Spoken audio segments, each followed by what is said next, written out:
Do you love Pokemon but suck at After Effects? Well, me too! So let's learn how to animate Team Rocket blasting off again in Adobe After Effects. Okay, so the first thing that I did was I took all my assets and I imported them and created a composition, and then I dragged all my assets over here onto the timeline, and I already went ahead and arranged them in the order that I'd like them to be in and cropped them to the duration that I'd like, so just by dragging and pulling like that, I was able to arrange them like that. So first we have Team Rocket over these blurry stars to make it look like they're shooting upwards into the sky, and then they're going to be in the canyons, spinning, going into the sky, and then it'll finish with this little twinkle here that we'll be working with.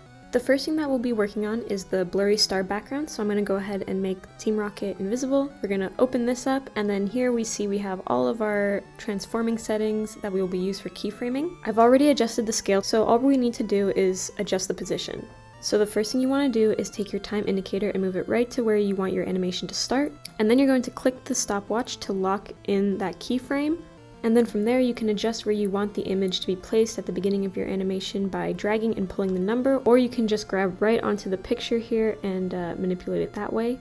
And since the animation is going to be going on for the duration of the clip, we're going to drag it right to the end of the clip here, and then we can once again manipulate it so it is going from bottom to top because they're going upwards.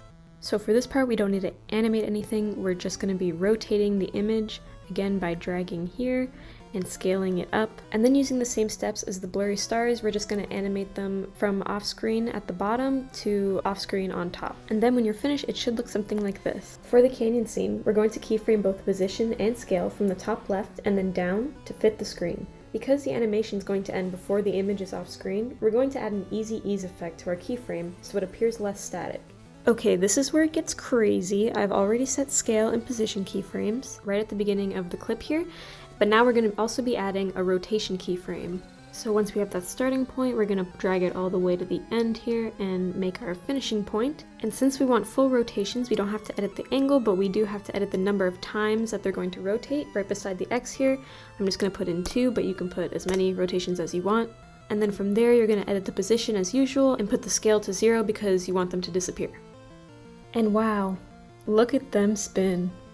Okay team, it's the final asset, almost done. You're going to want to position your twinkle in the same spot where Team Rocket disappeared. From there, put the indicator at the front of your clip and set the keyframes for opacity, rotation, and scale. We're going to start with rotation because it's easiest. You're just going to drag it to the end of the clip and then set the rotation to 1. For scale, we're going to set 3 frames so it grows and shrinks. Beginning is going to be 0, middle is your desired size, and the end will be 0 again. Finally, for opacity, we're doing 4 keyframes. The first one is going to be at 0, and then a little bit after, put one at 100 so it fades in. Then mirror these 2 keyframes at the end of the clip so it will fade out.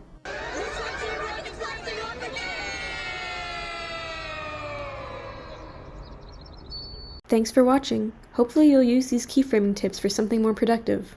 Or not, I really don't care.